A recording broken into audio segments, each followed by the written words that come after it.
The gravel crunched under my tires the same way it had for 31 years. I rolled down the window out of habit, letting in that particular smell, pine and lake water, and something I can only describe as mine. The Hartwell property, 400 acres my grandfather cleared with his own hands, and a farmhouse my father finished the summer before he married my mother. I was just coming up to check on the irrigation lines before the dry season hit. A simple weekend. Boots, coffee thermos, the old toolbox in the truck bed. Nothing complicated. That's when I saw the moving van. White, big, backed up so close to the front porch that one of my grandmother's rose bushes was crushed flat underneath the rear tire. Just gone. Like it had never been there. I sat in the truck for a moment with the engine running because I genuinely thought I had the wrong driveway. That's how little sense it made. Then I recognized the porch swing, the one I'd repainted blue 2 summers ago, and I understood that I was exactly where I thought I was, and the world had shifted underneath me without warning. I got out slowly. 2 men I'd never seen were carrying my grandfather's oak dresser down the porch steps. The same dresser that had been in the master bedroom since 1962. They weren't being careful about it either. "Hey!" My voice came out quieter than I intended. "Hey, stop! Put that down." They stopped and looked at me like I was the intruder. My son came out the front door. Nathan, 34 years old, my only child, wearing a new jacket I'd never seen. He had the look on his face that I'd come to recognize over the past few years. That slight tightening around the eyes, like he was already preparing his defense before I'd said anything. "Dad." He said it like a period, not a greeting. "Nathan, what is this? I was going to call you this week." "You were going to call me?"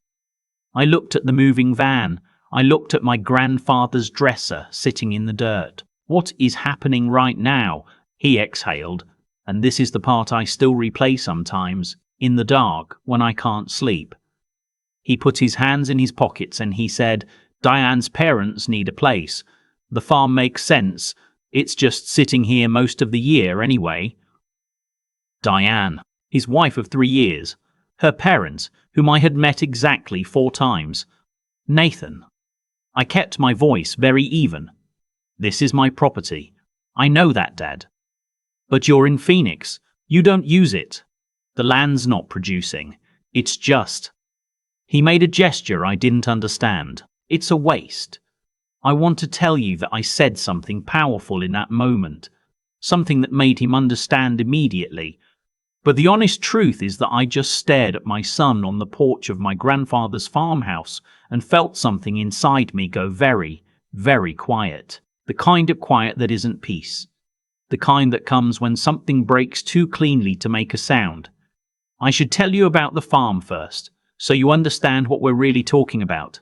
My grandfather Earl came to Central Oregon in 1951 with $40 and a borrowed truck. He bought the land at auction. Scrubby, half rocky, the kind of acreage nobody else wanted, and he spent 12 years turning it into something. Wheat first, then hay, then he added the walnut orchard along the eastern fence. By the time my father took it over, the Hartwell farm had a reputation in the county. Nothing glamorous, just solid. Good ground, good neighbors, good name. I grew up on that farm. I learned to drive a tractor when I was 9. I baled hay at 11. I know exactly where the soil goes soft near the creek in spring, and I know which section of fence the deer push through every October, and I know that the light hits the kitchen windows at 7 in the morning in a way that makes even bad days feel like they might be okay. My wife Carol loved it there. She'd grown up in Portland, very much a city person, but the farm got into her somehow. She'd spent whole afternoons just walking the property, bringing back interesting rocks or feathers, leaving them on the windowsill. When she was diagnosed, pancreatic, already stage 3, and we only had 8 months, she asked me to bring her out there for her last good summer. We sat on that porch every evening and watched the light change, and she held my hand, and we didn't talk much because we didn't need to. She passed in October. That was 4 years ago.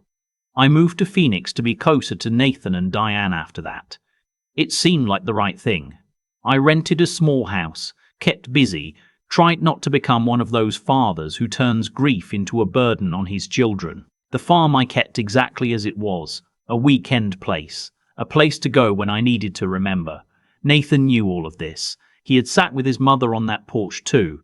After the moving van incident, I drove back to Phoenix without going inside. I didn't trust myself to speak calmly if I saw Diane's parents in my farmhouse walking on Carol's kitchen floors. I went home and I sat in my living room and I thought carefully about what I was going to do. This is important. I didn't panic. I'd spent 30 years in commercial real estate. I knew exactly what the paperwork said, and I knew that what Nathan was doing was not, strictly speaking, legal. The deed was in my name. Always had been. He had no right to move anyone onto that property without my written consent. What I needed to understand was how far this had gone, and whether it had been going on longer than I knew. I called my attorney, a woman named Sandra who had handled my affairs since Carol's estate. I told her what I'd seen. She was quiet for a moment and then she said, "Do you want to handle this the fast way or the right way?" I asked her what the difference was. "Fast way, I send a certified letter and have them out in 30 days. Right way, we document everything first, establish the unauthorized entry, photograph the condition of the property, establish what's been moved or damaged, then proceed. Gives you a much stronger position if he decides to fight it." "He won't fight it," I said. "He doesn't have grounds." "People fight things they don't have grounds for all the time," Sandra said, "especially family." I told her to do it the right way. That same week, I drove back up to the farm. Not to the house, but to the county recorder's office in town. I pulled my original deed, the title, history, everything. Then I stopped by the sheriff department and had a very calm, very factual conversation with a deputy named Ortiz about what constitutes unauthorized occupation of private property in Oregon. He was helpful. He explained that if I chose to file a formal complaint, I had more than sufficient grounds. He also gave me his card. I did not tell Nathan any of this. The call came 4 days after the moving van. "Nathan." "Dad? I think we got off on the wrong foot." I was on my back porch in Phoenix, the desert evening. That flat orange light, did we? Diane's parents are just temporary. A few months, they lost their lease and it happened fast, and I didn't have time to. I should have called you first, I know that. I'm sorry. He said sorry the way people say it when they mean I'm sorry you're upset, not I'm sorry I was wrong. I had heard that distinction enough in my life to recognize it. "Nathan, how did they get in?" Pause. "I have a key. You have a key I gave you for emergencies." "Dad, come on." "This is an emergency. They had nowhere to go. They had no right to be on my property without my permission. Neither did you to invite them. You're never there." And there it was, the thing underneath all of it. You're never there. As if a man not living on his own land gives other people the right to occupy it. As if the only valid use of my grandfather's farm was constant habitation, and since I wasn't doing that, the property was somehow available. I thought of Carol's rocks on the windowsill. I wondered if they were still there, or if they'd been swept off to make room for someone else's things. "I want them out by the end of the month," I said. "I'll have Sandra send the formal notice tomorrow." The silence on the other end was different this time. Harder. "You're bringing a lawyer into this, over family." "Nathan." I took a breath. "You moved strangers into my home without asking me. You did not bring family into this. You removed it." He hung up. What happened next, I was not fully prepared for. I probably should have been. Diane called me 2 days later. She was crying, or something close to it, and she said her parents were elderly and unwell, and that it was cruel of me to uproot them after they'd already settled in. She said I had more space than I needed. She said Carol would have wanted the farm to be used, that last part. I had to set the phone down on the counter for a moment and look out the window at the nothing outside. When I picked it back up, I said, "Please don't tell me what my wife would have wanted." Diane said her mother had already started a garden in the side yard. I thought about my grandmother's rose bush crushed under the van tire. Sandra will be in touch, I said, and I ended the call. Then came Nathan's second call, 3 days after that, and he wasn't apologetic this time. He was something I'd never heard from him before. Cold. Formal almost. He said that given my age and my living situation and the state of the farm, he had spoken to an attorney of his own about the possibility of establishing that I was not effectively managing the property and whether there were grounds to... I stopped him there. Say that sentence out loud again, I said. Listen to what you're saying. He said he just wanted to explore options. I said, I want you to think carefully about what you're doing. Not to me. To yourself. Because whatever you think you're going to accomplish here, I promise you that you are not going to like where it ends. He said he wasn't threatening me. He was just having conversations. I said, so am I. Sandra sent the formal notice of unauthorized occupancy, certified mail, return receipt, copied to the county sheriff's department. Deputy Ortiz was informed. We documented everything. I hired a property inspector who went through the farmhouse and noted every item moved, every change made, including the new garden bed dug along the side of the house without permission, and the lock on the barn that had been changed. They had changed the lock on my barn. The inspection report was 42 pages. Nathan's attorney sends a letter suggesting that my absentee ownership and failure to maintain the property created ambiguity about my intentions. Sandra responded with the full title history, the deed, the tax record showing 31 consecutive years of on-time property tax payments, and a very pointed note that ambiguity was not a legal standard that applied to clear title. I want to be honest with you, this period was hard, not because I doubted my position. I never doubted my position, but because I was watching my son become someone I didn't recognize. Every conversation went through attorneys. He stopped calling me directly. Diane sent emails, long ones, that alternated between guilt-tripping and a kind of strange entitlement. Like the farm had already passed to them in their minds and I was simply being difficult about the paperwork. There were nights I sat on my back porch in Phoenix and thought about what I'd done wrong as a father.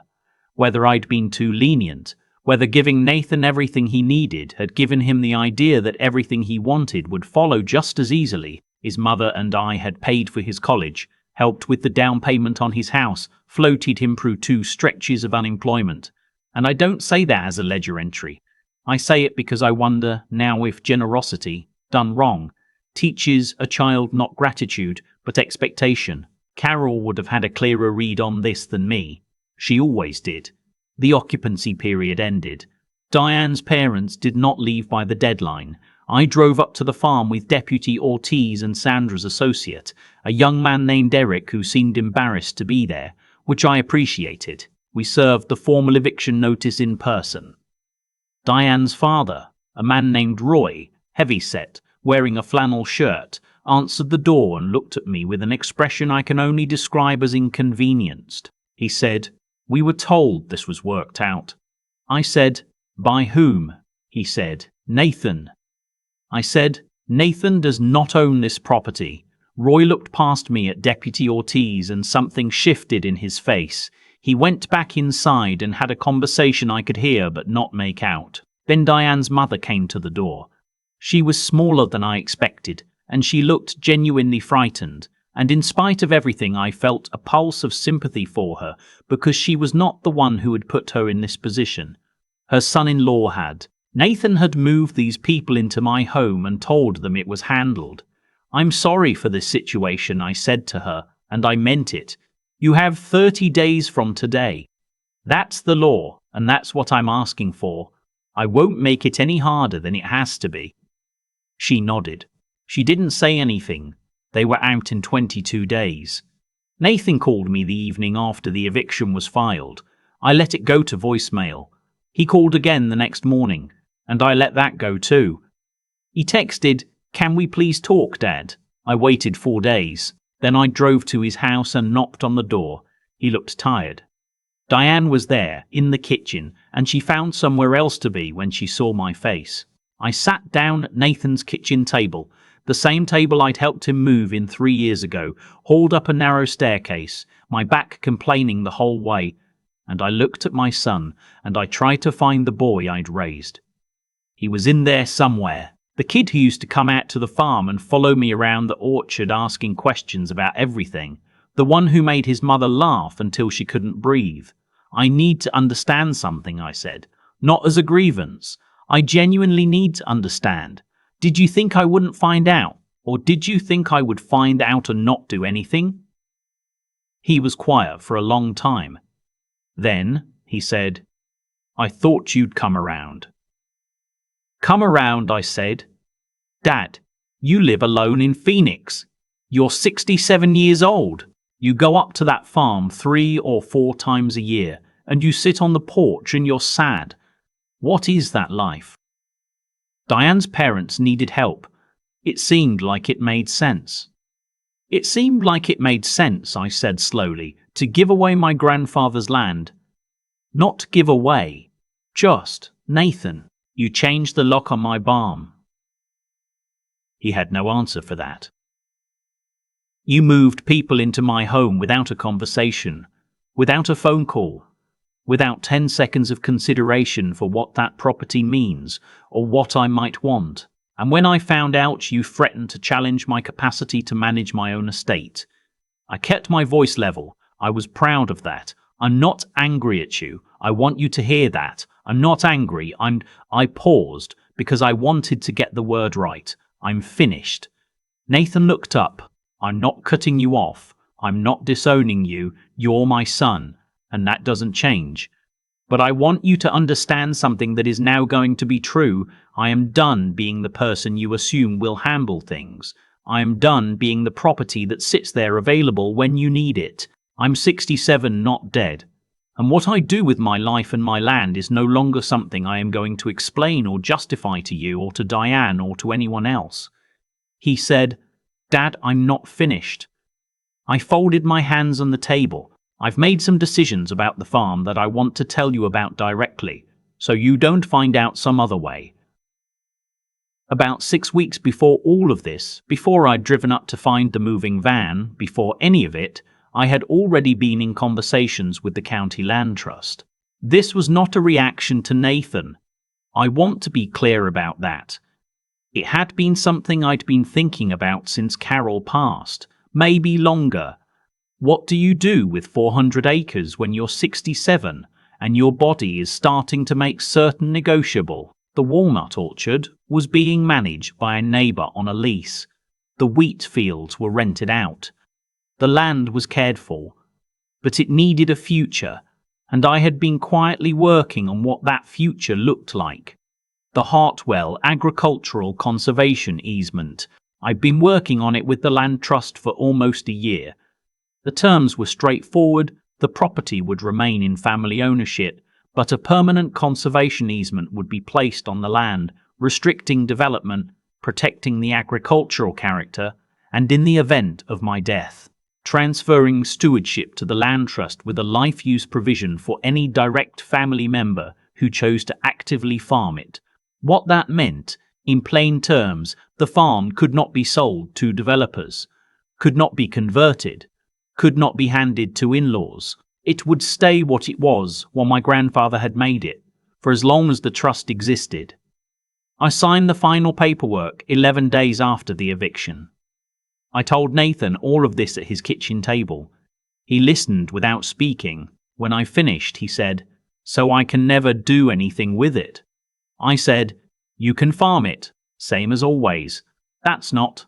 He stopped himself. And in that pause I understood finally and completely what the farm had been to him. Not a place, not a legacy, not 100 mornings of light through the kitchen window. An asset, a number, something to be done with. He had never seen it the way Carol saw it, the way I see it. Maybe that was my failure, that I never found a way to show him. "I hope someday you come up there," I said, "and you walk the orchard in the fall, when the walnuts are down and the air smells like that, and you feel something. I genuinely hope that for you." I stood up. But I can't wait for it anymore. It's been 8 months, The farm is quiet in the way farms are, full of small sounds and work and light. I drove up 3 weeks ago and spent a full week, fixed the fence the deer had pushed through, walked the creek, ate my dinner on the porch every night, and watched the dark come in over the hills. Carol's rocks are still on the windowsill. I checked. Nathan and I speak occasionally, short calls, careful. I don't know if we'll find our way back to something real. I hope so. He's my son. That fact sits in my chest like a stone I've made peace with carrying. What I know is this. I am 67 years old, and I have 400 acres that smell like pine and creek water, and the particular effort of 3 generations of my family. Nobody is going to give that away. Nobody is going to tell me what to do with it, or decide I am too old or too sad or too inconvenient to deserve an opinion about my own life. If you are sitting somewhere right now, reading this, and you have let people treat you like you're already gone, like your presence is a formality, and your wishes are an obstacle, and your grief is an inconvenience, I want to tell you something. You are not gone. You are here. And here still means something. The porch swing is blue. I repainted it again last month, a little brighter this time. Carol would have liked that. I've thought a lot about what I would have done differently. Not with the farm. I have no regrets there. But with Nathan. With the years before any of this happened. There's a version of me that gave my son everything he needed and forgot to show him why things have weight. I paid for his education. I helped with his house. I was there every time something went wrong. And somewhere in all of that, I think I accidentally taught him that the people who love you are resources. That love is a pipeline, not a relationship. I didn't mean to teach him that, but intentions don't always determine outcomes. That's something I know now, in a way I didn't fully understand when I was younger. What Nathan did, moving Roy and his wife into my farmhouse, changing the lock on my barn, telling them it was already worked out. That didn't come from nowhere. It came from a slow accumulation of moments where I said yes, without requiring him to understand what yes cost. I made things look easy, and things that look easy, people stop valuing.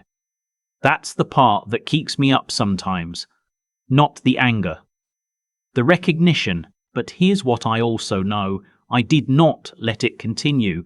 That matters. There is a kind of quiet courage in deciding at 67 that you are done explaining yourself, that you will not shrink to fit someone else's idea of what your life should look like at your age.